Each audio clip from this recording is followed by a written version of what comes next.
I was like, if I'm a dope teacher here, I'm just gonna keep it real. I'm kind of lit, Talk right? your shit. Like, I'm kind of nice, right? I bring pop culture in the classroom. I bring celebrities. Yo. What up? What's up, y'all? Hey, coworkers. Welcome back. I love bomb drops. It just got something. Ooh, come on, bomb drop. Set the scene, because you know it's about to be a crazy one. Yeah, it's about to be a great one today. So, guys, welcome back to another episode. I am Dana. I'm your boy Aaron, and we got a special guest in the building. Special guest. Go ahead and introduce our guest for us. All right, I'm here. Shout out to we got Lenny A. Williams. What's good? Author, entrepreneur. Bang. Does it all. Okay. Talk about it. Yeah, we're gonna get a Zoom. We're excited for you to be on today. What? Are we gonna get a Zoom in for the book? Oh, we're gonna talk about his book for sure. Zoom is crazy. I appreciate it though. Yeah. You know we love an author. We do. But before we get into his background, we are going to do our hot takes game. Yeah, we got to get him a little comfortable, make sure we break the ice just a little bit. Do you mind if I start? You can start. Okay. All right, so I got this question, and honestly, it was a little bit of a trending topic on Facebook, and it was asking, like, if you got an NDA taken away from you, like, what would you say? I don't know if y'all seen this question on Facebook, but it reminded me of this because I seen a whole bunch of people talking about what they would do at their company if they couldn't get in trouble with it. So the question is, it's okay to steal from big companies. Now, if you don't mind, I want to start. Okay, we'll go around. I used to work at Sears. Shout out to Sears. They out of business now. Right. Shout out to whoever is working with Sears. Bad marketing. And I actually got fired from Sears because I would give customers the coupons. You know them, like CVS coupons. Like employee discount? No. It was like, it would be like 25% off. It'll print out on the receipt. Customers be like, Okay. I don't need a receipt. You good? Yeah. So a person might want to get a discount on something. So I'm like, listen, I'm getting commission. If you get that $1,000 treadmill, that's $750. I got you.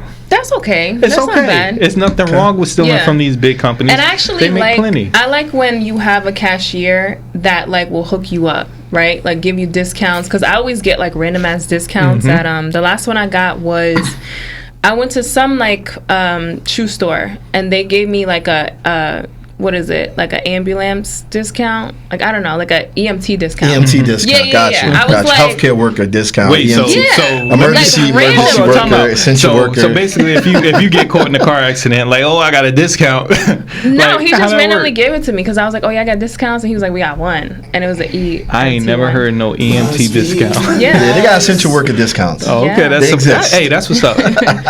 Yeah, what about you, They Lenny? exist. How you feel about that question? So I'm gonna flip it a little bit because that's just who I am. I think when you hear steal, it's always a money attached to it, but I think steal is in the sense of how can you leverage what already exists at the job to help you in your brand, right, in your career. So, when you go into these spaces, I always tell students for sure, like, listen, you don't have to be an entrepreneur right away. You can work for somebody first, learn all the resources, learn the model, the business model of it, get involved in different conferences, have the company invest in you, and then that's the play. So when I say steal's a, very negative connotation, right? But when I think about it, it's more about how can we work with these companies and have them invest in us more, not just invest in us for us to work day to day, but how can we figure out, how to leverage that into the thing that we really want to do. So essentially, like using their platform as a learning rubric. Yeah, absolutely. Absolutely. You know what I'm saying? So like, even if you work, let's say you're a teacher, you're like one that want to be a consultant. Your job as a teacher is to figure out how can the Board of Ed or the schools get me into these different conferences without me spending my own money. I feel you know what I'm saying? And then I get in there. Yeah, I'm here for the school, but I'm also networking for what I want to do in the future. Okay. And I feel like a lot of people don't do that. They want to just jump right into the space and don't leverage or use the company to help them gain those connections. Yeah, we're going to have to dig deeper. Yeah, I would say for me, so I can agree with you, Lenny, where it is a negative connotation with stealing from a company. Right.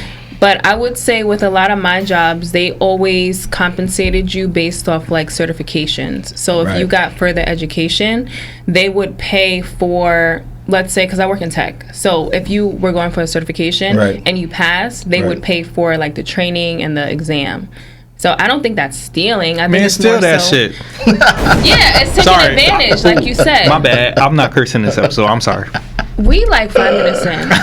We're like cursing. But yeah, I would say just take advantage of the resources at the company, and then go from there. In fact. Okay, so my hot takes question is, I lost the card, guys, so I'm going to just read it off the top. I won't judge. Yeah, I just got here. Throw the beat back on. She off the dome. Throw the beat back on. Shut up. So the question is, do you listen to music when you study? And if so, what kind of music? So, believe it or not, despite being who I am, I listen to a lot of trap music. Okay. So for a lot of trap, a lot of hip hop. I'm a big hip hop head. That's clearly why the business is called Trill and not Trill. Mm-hmm. So whether it's study or working, there's 2 artists I listen to. Right, there's 2 different dynamics. So I listen to Nip. I don't listen to NBA YoungBoy. No NBA that's YoungBoy. Drill music, Shout out to right? Ja Morant, but listen to NBA YoungBoy. I think that's drill music. Shout out to Ja. I don't know what music that is, but it's not me. So first, I listen to Nip. Not to be cliche, but I listen to Nip for numerous reasons. I think one was seeing what he did in his community in LA before he passed away, like actually seeing it live. Really motivated me to figure out how to help my community. And it's something I could just relate to. And I think the second artist, it all depends for me, right? So right now, I'm just listening to a lot of Moneybagg Yo. I don't even know why. I can't even explain why. But I'm listening to like federal 2-time Moneybagg Yo, not the commercial Moneybagg Yo, like deep in the trenches Moneybagg Yo. So those are the 2 artists that I listen to. If I want to listen to some chill stuff, I listen to Isley Brothers, if I want to be honest. You know what I'm saying? If I'm just chilling, talk about it. Talk about it. You're not gonna sing like that. You heard that shit, right? That shit was reverberant. My boy singing and rapping. You feel me? My boy Drake. Yeah. So, no, not quite. Because if he was, we would have definitely been like higher up. Oh man, the shade. It be your own people. But for me to answer the question, I would say yes, I do listen to music. So I've always mentioned the frequency music and stuff like that, like different hertz and stuff, because I feel like that unlocks and taps into different parts of your brain. Very important. I was on a live yesterday where I don't want to shout them out because I feel like I always mention them on the podcast, so I'm not going to say shout them out. No.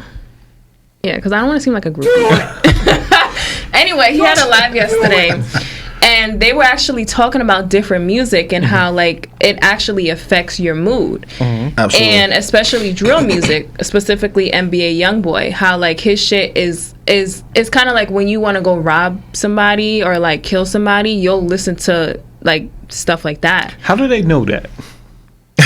Because is it a case study? No, so the and even the people who like post on social media, like the guys who be having guns and like in the streets and stuff, like they'll usually be fans of NBA YoungBoy or like a lot of drill stuff. I don't know. I just think he that nigga like for that demographic. Like, I never listened to his music, so I don't necessarily know what he raps about. It's like when Chief Keef came out. Like I didn't know no Chief Keef songs, but that's what that generation listened to. Like who was ours? Like Jay-Z, like DMX. I mean, if you want to go hard rap, it depends. But you said the Locks. The Locks was somebody that rapped about, kidnap your baby mama. You know what I'm saying? Throw your mama out the window. But at the same time, we watched them grow. You look at Styles P and you look at Jadakiss. They're some of the best entrepreneurs in their city and their community and more. So, growth is important. It's important, and you don't know how they leverage it. I think there's a thin line between if it's entertainment, if it's not entertainment. But I definitely agree about the frequency.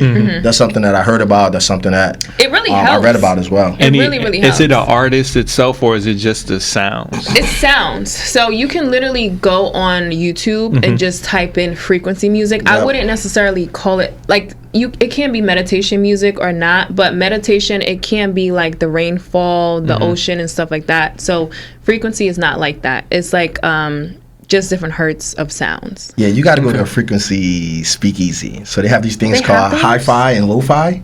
Oh. So there's some in New York City. There's one in Miami. I won't say on a podcast because I don't want 100 people going there. But off the camera, you know what I'm saying? We'll talk about it. So they do have spots where, the frequency of the music and the sound of the music matters in the space. So that does exist. Yeah, you got to give me the info afterwards. I got you. Everybody can't get that though. You ask me on Instagram, maybe. But well, I think this is gonna be the first clean sweep in Hot Takes history, because I also listen to music when I work out, when I study, specifically when I work out. Right. Obviously, y'all know I did track when I was in college.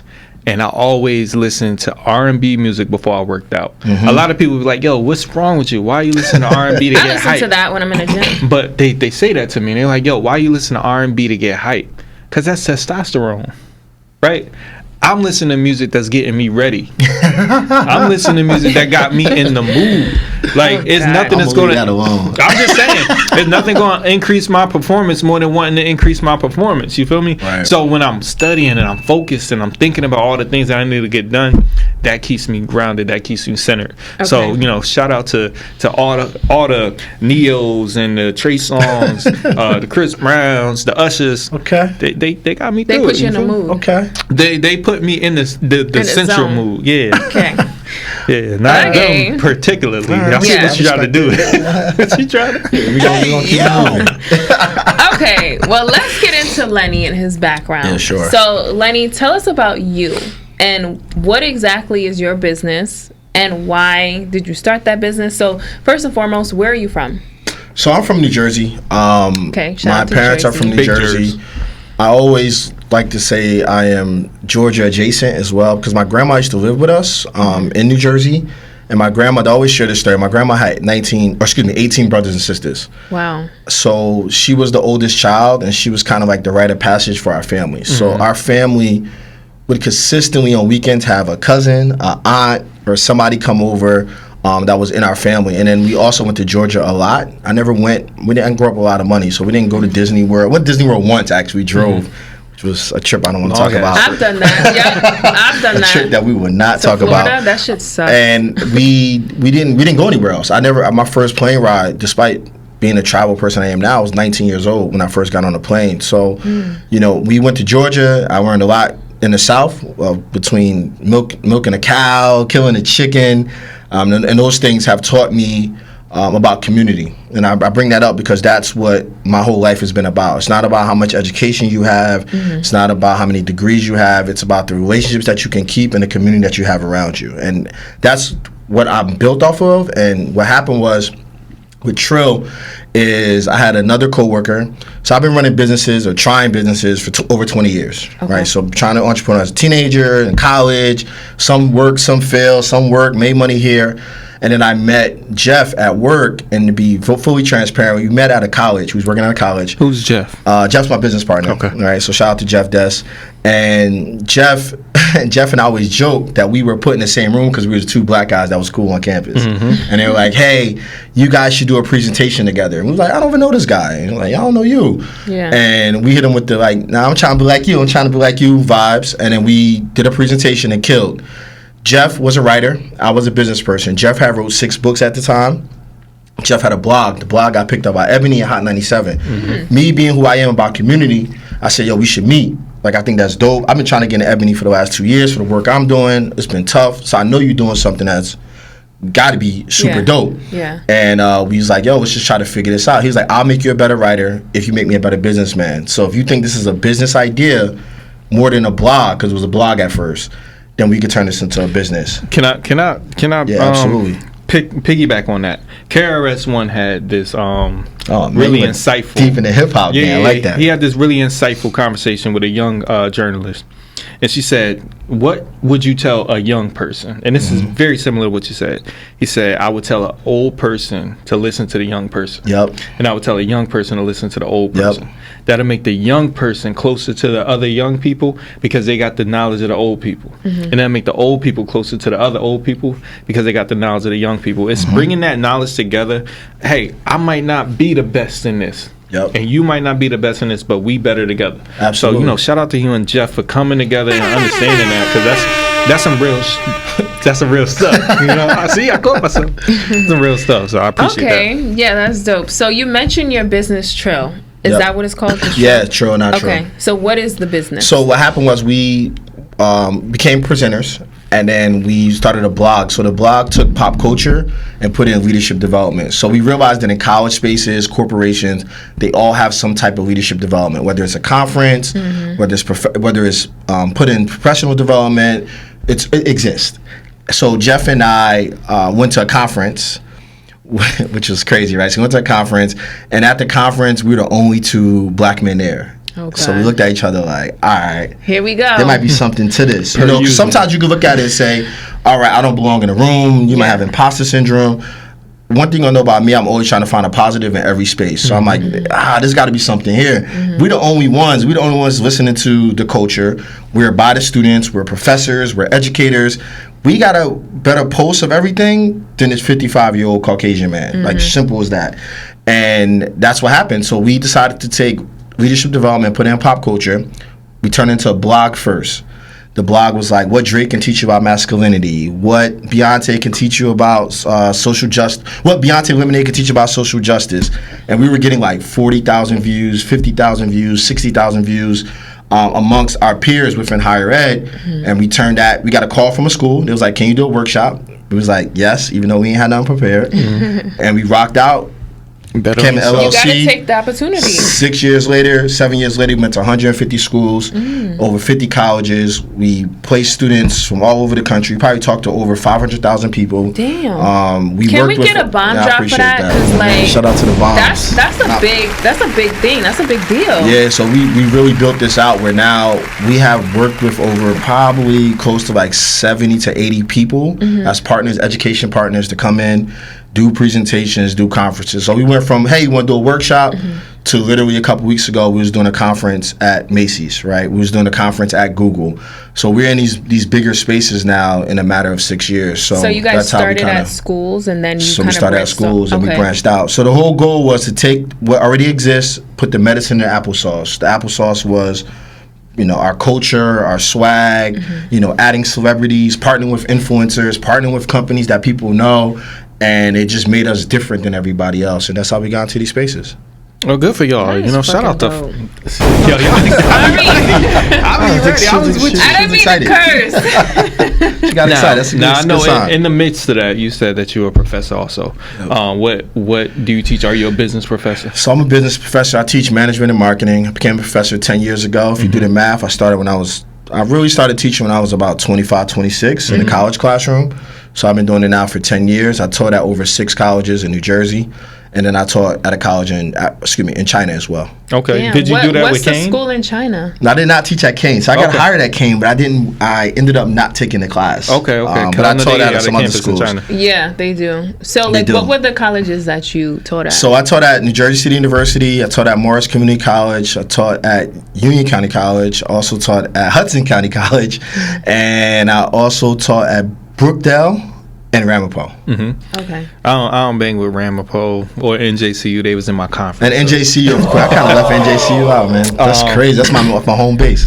Now, you said you taught in China, too. I did. First and foremost, how was the culture shock for you? So I'm different, in the sense of I love to be, as I just mentioned with the business, I love to be in a space where I'm not comfortable, right? That's how the business exists. I feel like if I'm in these spaces where I'm uncomfortable, that's where success exists. I always felt that way. I agree. So I've been to 44 states and I've been to over 25 countries, right? So at the time, I was like, if I'm a dope teacher here, I'm just gonna keep it real. I'm kind of lit, Talk right? your shit. Like I'm kind of nice, right? I bring pop culture in the classroom. I bring celebrities. I brought anybody on the Zoom, random celebs on the Zoom, talk to them, influencers. I'm like, I got to do this somewhere else to see if I'm really lit. Because New Jersey is kind of cheat code. I might know your parents. I might know your aunt. I might be cousin. Let me go somewhere else. I had the opportunity to go to China or Ecuador. A lot of people don't know that. So it was either Ecuador or China. Ecuador was supposed to be, I signed up for it and then they canceled it. I was a little upset. I'm not going to lie. I wanted to go to Ecuador. I had like a whole plan. I'm going to go to Ecuador. So that was the first choice. Colombia. I was like, yeah, I want to go there. I don't really want to go. I'm going to be honest. I was like, I don't want to go to China. I'm like, I don't know what I'm going to eat. I don't know. That's one thing about me. Nah, I don't like China. I don't like that. Respectfully, I don't like Chinese food. That's still. Crazy. First black man in America that don't like Chinese food. There's different Chinese food in America. That's a whole nother story. Yeah. So, I ended up teaching in China. I ended up teaching entrepreneurship, which is crazy because I'm teaching in a communist country entrepreneurship. So your creativity is kind of stifled because the students were never allowed to be creative. They work under these constraints and these rules in the government where they're listening to you and they're very obedient and they're not used to talking back to the professor. Like individualism. So I had to change stuff, the culture. I had to figure out what they love in pop culture. So that was a really good So Kobe Bryant, that's what they love. Question though, like how was the translation? Like did they understand So the everything students you were spoke saying? English. Oh, they did. Okay. So in China, I know a lot of people don't know this, but in China you have to speak 2 languages, your native language and another language in order to go to college. Oh. Which I think should be in America as well, but that's a whole nother story, right? So they have to learn 2 different languages. So my college was a global world college. And in that global world college, there were students that spoke a lot of different languages. So you might have spoke Mandarin and Russian. You might have spoke Mandarin or French. So it was a bunch of people on that campus. And they really understood. You know, there was some students, there was some language barriers here and there. You know, my Mandarin is pretty much elementary. I can read it. I can definitely speak it enough to get around. But there was no deep conversation in Mandarin for me, even in that time, because it's a really tough language. Did you live out there, or was it more I so did. like So I stayed the whole semester. Okay. So I lived the whole entire semester out there by myself. It was crazy. And yeah, it was different. What was Did they try to crazy? touch Like, they were why trying was to it touch his crazy? hand. No, hold on. He did like a smirk. Like, what are you reminiscing about? Crazy in the Wait. sense of, when I say crazy, I'm crazy in, imagine being somewhere, first of all, the time difference, right? So there's a 12-hour time difference. I'll be trying to tell you. Ahead. Yeah. Right? So it's 9 a.m. in China. It's 9 o'clock here. So I'm calling my homies. It's like 10 o'clock here. I'm in China. And they in the club. And they're like, oh, what's good? And I'm just like, yeah, I'm about to go to class. You know what I mean? So that was a lot in itself. And then the other part is the food, right? So to get back to the food, there is plastic food that exists in China. Plastic food. There is, if anybody's out there, you know, for my dog lovers and cat lovers, there is dog pot exists in China. Oh, they don't hide it. No. Wait, hold on. Dog. Dog They pot? cook the dog. Dog pots. You know, like they got hot pots in the city, like K-Pops. Oh, and you ever see those places? You like know what's Fort funny? Lee and others that got dog pot. I thought that was fake. No, Like I didn't know they actually ate like dog and cat. It's different.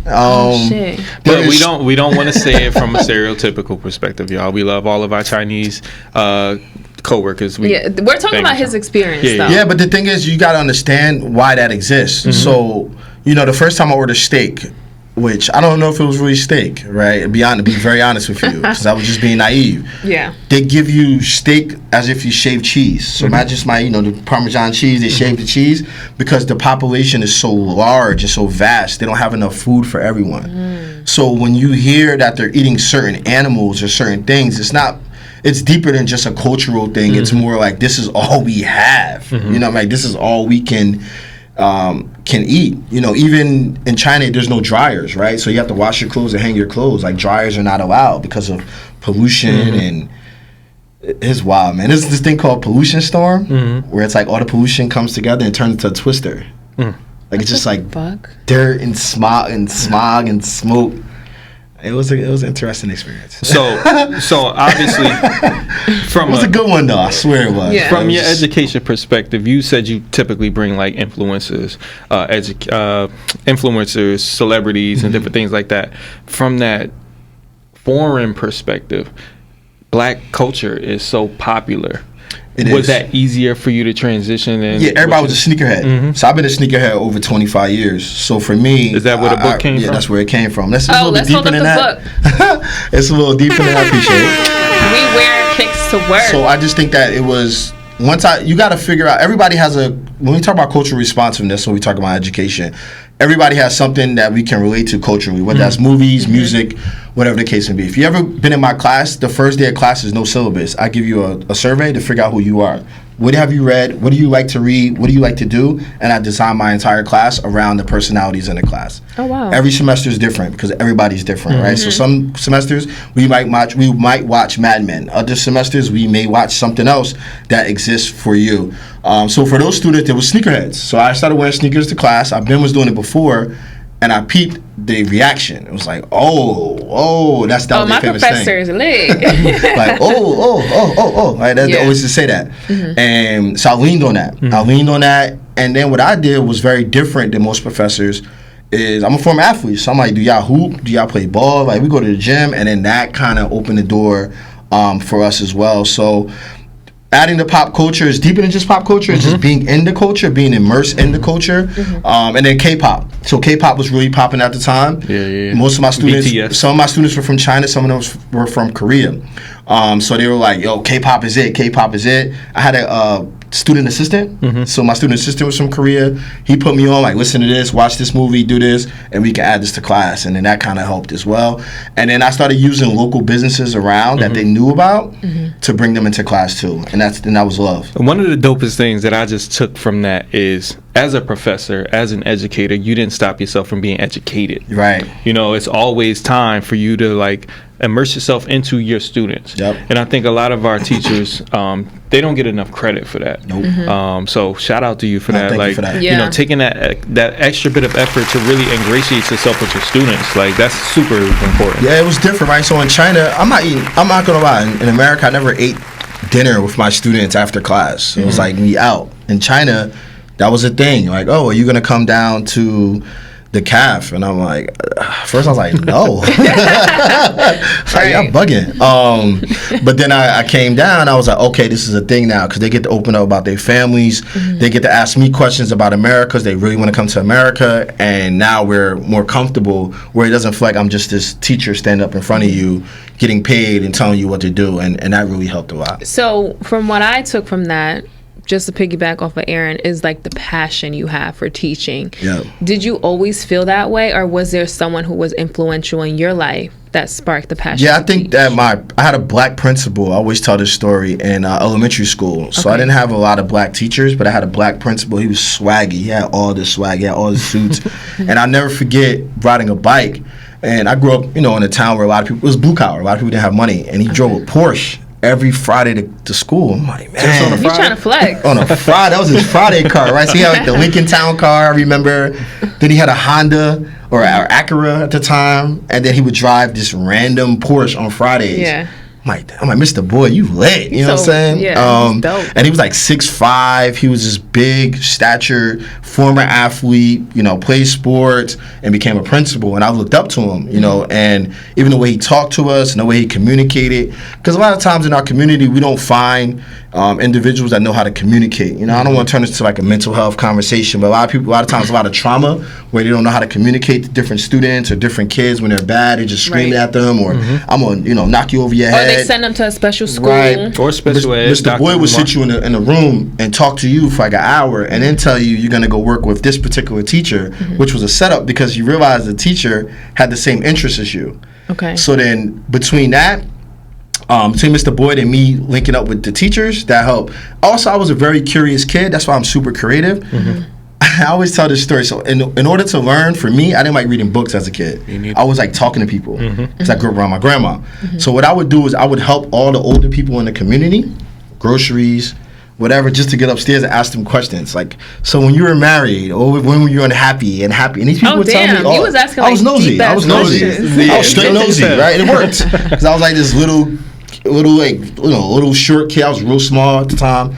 And the same thing happened at the school. So if I seen the teacher's car in the parking lot, I would pull up and ask Mr. Boyd, can I help the teacher? But that was my way of saying, because I had nobody that went to college, nobody that in my family. So that was my way of saying, what college did you go to? Okay. And where did you go? And that kind of motivated me to be like, you know what? Education is really dope because it's a pathway out of any situation, right? No matter what it is, whether it's formal education, training, it's always a pathway to make you better. And that's what I learned at an early age.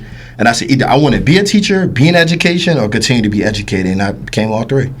Now, the black community seems really important to you, especially coming from a situation where you was in that blue-collar situation and only seeing Mr. Boyd as that black figurehead where you can strive to be. Tell me what the black community means to Lenny. The black community, what it means to me is the same thing I started out with, is community, right? We can't win if we're not communal, right? We're not in a community together. And I think that's where a lot of us fail. And I'm not one of those people to be super negative about it.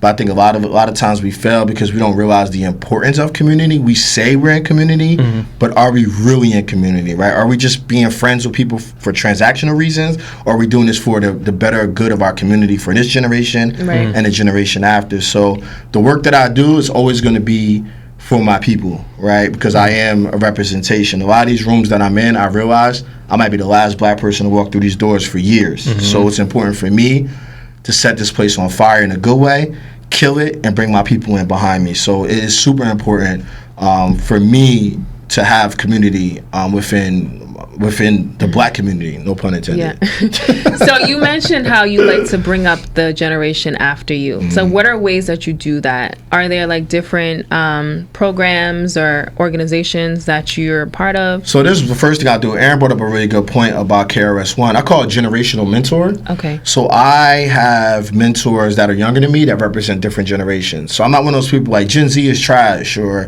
Alpha generation is trash. They don't get us. I legit not hire with money, but I legit give people the title of being my generational mentor. So if I wear a certain outfit, they're like, Professor Williams, the outfit is trash, right? You know what I mean? Like that's not even it right now. But I want that. You know what I'm saying? Because I'm gonna tell them the same thing, like your behavior in class is trash. The way that you're moving with your habits and your discipline is just not it. Like you're going towards a path of being a trash person. So it's a mutual thing. And I think that's what helps me, number one, is getting that generational mentor. And I think number two is that's why I teach, right? I would never, no matter how big my business is becoming, no matter how big I am or how busy I'm becoming, I will always find a way to teach at least one class, because for me, it is a way of giving back. And then lastly, I don't want to talk my talk, but I'm ready to plug, right? And when I say that in all just and all respect, but I really am the plug, right? So what does that mean, being the plug? I mean, he know how to connect. Yeah, most times I know how to connect dots, right? Okay. I literally just got off the phone with somebody and they were like, hey, I'm in Atlanta. I don't know what to do. I said, all right, boom. I said, you're in Atlanta? All right, these are the 3 places you want to go, right? And this is the person I'm going to put you on a text. The text came through. The person was like, we're going to comp you. You're not going to pay. And this is how you're going to get in. And that's on a leisure type of thing. But I do that for professionals. I do that for corporations. I think it's important that I continue to be the plug. And in order to be the plug, you got to be within the community, right? Whether that's volunteering your time, whether that's meetings, giving back, that's my way of kind of working around it. And that's similar to what Myla Ray was saying when she was on the show about how connections are built, especially in a place like Atlanta, where, it got to be people like you that's really connecting people, because we can't just do it on our own. So, big shout out to you on that. Like that's a big major thing that our community needs, because it's not that it don't exist. Everybody don't know where to find it. So right. People, not to cut you off, but I know people say like the 6 degrees of separation. My goal is to be 1 degree from everyone. Facts. So, again, this is not to toot my own horn or talk about my resume, but I was recently on a podcast with a friend, and they have a really big following. What's the name of the podcast? No, we don't shout out podcast. We don't do that. I'm not getting paid for it. But I said it all the time. I was on a podcast recently, and I was in another room recently with a lot of people that had 100,000 followers, 200,000 followers. One of my people's got 1 million followers, and they were like, what's crazy? We have all these followers, and Lenny only has 6,000. But when you talk to Lenny, it's amazing how many people I have in my network. Like seriously, I can call in most of these cities. I'm good. I can call one person. I grew up thinking I don't want 6 degrees of separation. I want 1 degree of separation. So when it's like LeBron James, I'm gonna keep it 100. I'm one person. I'm one person away. You know what I'm saying? I'm one person away. When I think about I don't know, Beyonce, I'm 2 people away. Like I just know offhand, and that's how I kind of work my networking. Is like, okay, I want to be as close as possible. I know people say 6 degrees, like that's cute, but I want to be 1 or 2 people away. And I think it's about how you treat people in the relationships that you keep. Yeah, very elite. I love that. One thing that you said was connecting to the youth, right? Now, I'm a retail manager, so I see the oldest, I see the youngest. Right, cross generations. I see people that, don't know what they want to do with their life. I see people that just doing this for part-time. Right. And it's very important, like you said, to really connect with these people, especially the younger generation, to try to, move them forward, but also absorb. Yep. Why do you think so many people struggle to absorb this information from the youth? Like, what is the youth doing that we're so opposed to? You know, I don't know if I have the answer, right? But if I had to think about it, I mean, our parents did that, right? So our parents thought what we did and what we like. Then this has happened for years. Say it in child's play. I just think that now it's more amplified because of social media and platforms for you to talk about it more, podcasts and going on Instagram Live, Facebook Live, whatever you do.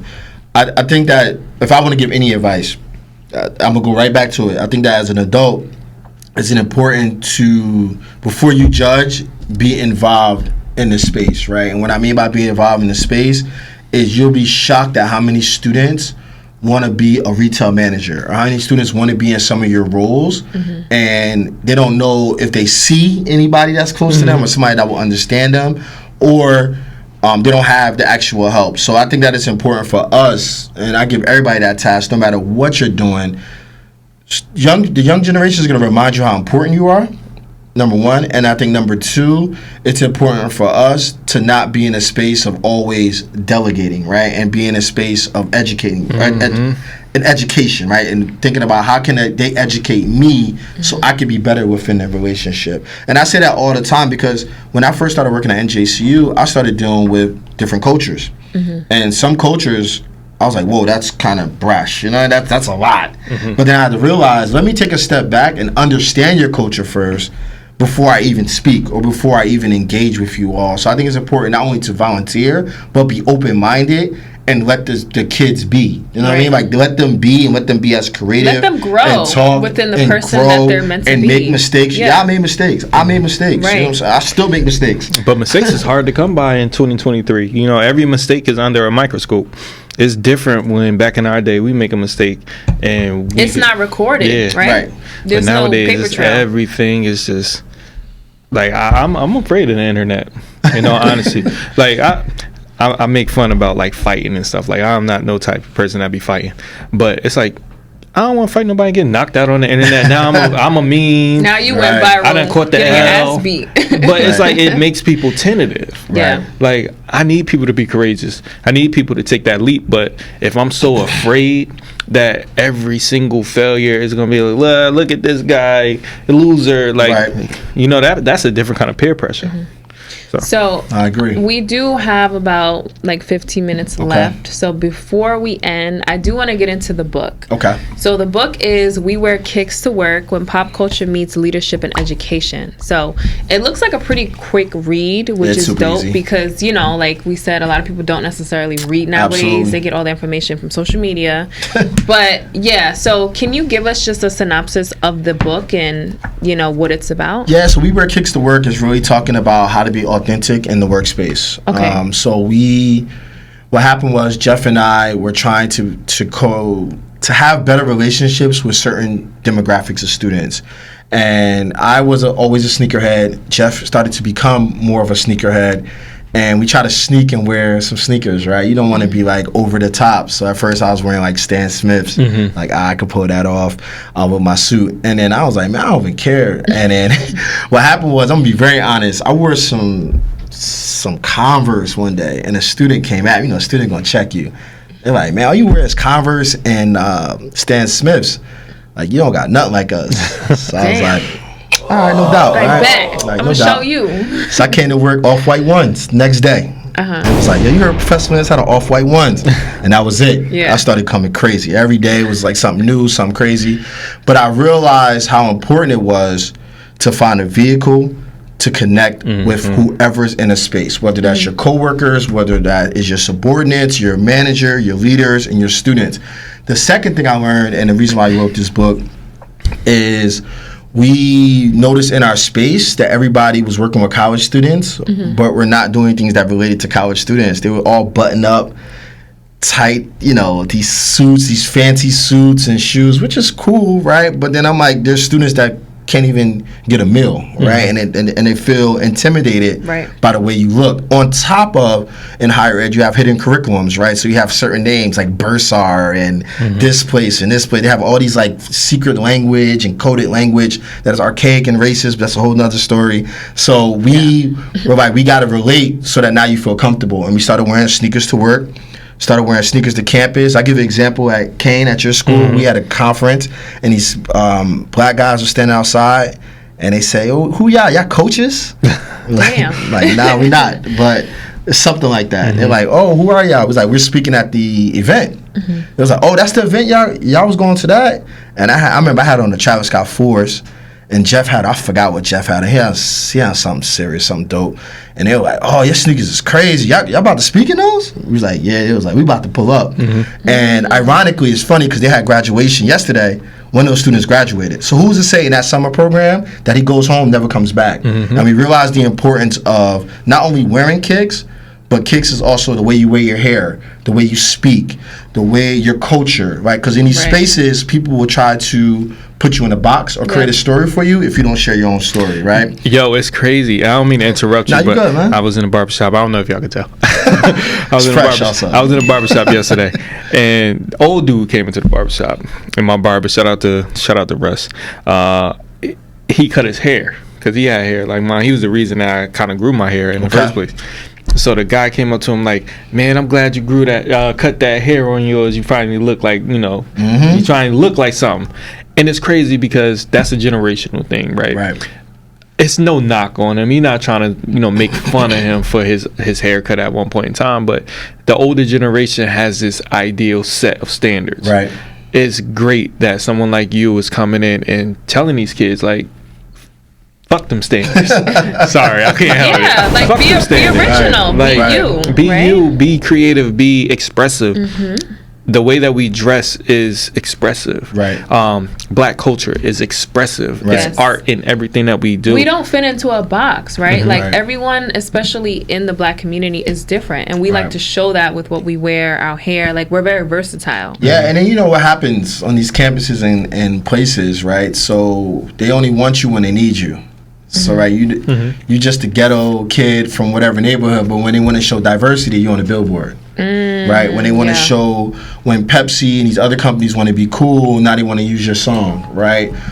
So it's important to say, that's why I said it's very important for you to create your own narrative before a company or somebody else tries to create it for you because you're not speaking up. Right. Then that's number one. But number two, I don't want you to go out and think, okay, now I'm going to wear kicks to work. It doesn't work that way. You got to also put in the work, right? So when you do the work, it's undeniable. Nobody's not looking at your feet anymore. And that's what happened to us, right? So we was coming to meetings of presidents and vice presidents at the colleges, and it was like, "Oh my God, you're wearing sneakers." Like everybody's looking at you. My kids wear those. And oddly enough, the president at the school one time said to Jeff, "It's funny, my son loves those sneakers. Can you help me find them?" Of course. And I thought she was serious. Okay. She was like, "How?" And they come Wait, my size. was it after she talked to you and had conversation and realized that, oh, he has substance and he has something to bring to the table? Exactly, because of the work, right? Yeah. And it's unfortunate that it happened that way, but this is the learning, the reality. This is the learning lesson in this story, though, right? So when she said that, everybody started wearing sneakers, right, to meetings. Now all of a sudden, it was like, look at my Skechers. You're a trendsetter. Look at my Spaldings. But I watch No Bel offense to Air. Spaldings. Y'all watch Bel Air?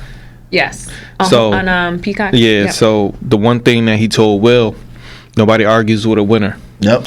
Like if you continue to put the work in, put that effort in, nobody got nothing to say, because at the end of the day, you are putting in the work. So what if you got sneakers on? So you come to work in a dashiki with chocolates on, if you want to, because you that dude, like so. Yeah, I think it's important to just Sorry, like, yeah, you're good. But just to like express like who you are, but also like, at the end of the day, you have to be aware of the spaces that you're in, right? Absolutely. And like the people you're around, and you want to showcase like your intelligence. So with me, like working in tech every day, and I work with a lot of men, so they instantly see me and like, oh, she's pretty, and like she don't necessarily know the work that we're doing. But then when I get to talking and like showing them what I'm doing, they're like, oh shit, like okay, like she's dope. But yeah, all right, so we're getting to the end Okay. It's of great the time, by the way. Yes, thank you for joining. It's a great time. We are on the We Outside Afterwork podcast. So this is a segment that we just added since summer is coming up. Okay. What does being outside look like for you this summer? Being outside. So I lived a life of. So let me give you something real quick, right? So I used to live a life of outside at a certain age. Tell us what that means. And outside, I'm talking. people say they outside on Instagram and stuff. I'm talking outside like greenhouse, when you couldn't get inside of greenhouse unless you looked a certain way. I'm talking strata, duvet. I'm talking when the city was, if you didn't know somebody, you were not getting inside. Period. Yeah. I don't care if you had 100,000 followers, whatever the case may be. It was almost like, again, I keep using that term, but it was almost like the rite of passage of partying and networking. And then you realize a lot of those people I met are now vice presidents of KIF and president of Nike, because it all became, a social thing, and we all had to have a job. So I say all that to say that those days are kind of over. So outside for me is to continue to be in spaces that I thought 5 or 10 years ago I didn't belong, right? And be in those spaces where I can either learn more or be able to increase my net worth, right? So I don't want to be in a space where all we talking about is sports, right? I want to be in a space like, we could talk about sports for 5-10 minutes, but it's like, hey, I just bought, this second property, or hey, I just bought this third property. Hey, this is how you take the PMI off your house. Hey, let's have a party on this rooftop of the building that I own. Like, those are the spaces that I want to be around, because the more you're around those spaces, the more success is going to come your way. So are you in real estate? Is that like another business venture? Nah, so I'm not in real estate. I own a home, right? Okay. So I understand how it goes. I own a home. I know how that works. It's going to be something I eventually get involved with. I have the connections to do it. But no, I'm not officially in real estate. Not yet. We like to manifest. Right. Not yet. But if you need me to on a rooftop, you just let me know. I'm trying to be outside. Yeah, and when we mean like being outside, it's not necessarily like being out partying. It's more so what that means to you. And for you, it seems like just being more within your community and like educating and teaching the younger generation. So like it just depends on like what's your but it's version. okay to be outside though. Don't get it twisted, right? So I think it's okay to be outside, but sometimes think about whether it's an outlet, right? That's something that you don't, if it's an outlet, don't let it be an everyday thing, right? But turn into a vice. It can also turn into a strategic outlet, right? Yeah. So there's a place I go to for happy hours in Teaneck or Hackensack, and I strategically go there at a certain time because I know that's a time where all the big money players are, right? So I go, and I'm cool with, and I'm smart. So what I do is I get cool with the bartenders first, because the bartenders are gonna always introduce you to the other people. It's like, you don't know Lenny? Oh, Lenny does. He comes all the time. Right. Yeah. Ask Lenny what drink I make for him, and then now that turns to a conversation. That turns into, let's go to the next spot, or come to my restaurant, come to this bar. It's like an icebreaker. So it's like really being strategic. Yeah. With outside, because I don't want to, because I think sometimes there's this misconception. That's why I came on this podcast. I'm keep real with y'all, right? I think there's a misconception where you're a professor or you're an educator, you have to be in this this box. Like you're square, you got that on? Like you got G, like you got like what? I ain't gonna lie. I was like, let's make sure we wear our glasses today. Listen, that's why we got on our button-up shirts today. Y'all pulled up on me. We got a professor. Pulled up on me. I ain't wearing none of that. I studied my dictionary yesterday. Like, goddamn. God. Yeah, I ain't bringing no big words. I ain't gonna do that to y'all. No, but Lenny, we appreciate you for coming on. Yes, we appreciate you vociferously. Thank you. Aaron with the big words. Anyway, thank you for coming on. This was very informative, and it sounds like you know a lot within like what you're teaching, and just thank you. Congrats on your success. No, thank you for that. Congrats. And one of the dopest parts about having you here is we don't want this conversation to end. And if y'all don't want these conversations to end, make sure y'all follow us on Instagram at the We Outside After Work Podcast, YouTube We Outside After Work Podcast, TikTok, and Facebook, Twitter, whatever y'all got, y'all come find us, Patreon. And most importantly, make sure you email us at woawpod@gmail.com, so that way you can get into this seat, or you can ask us some questions so we can get closer to our coworkers. Love this. But all right, guys, on that note, we outside. And we out.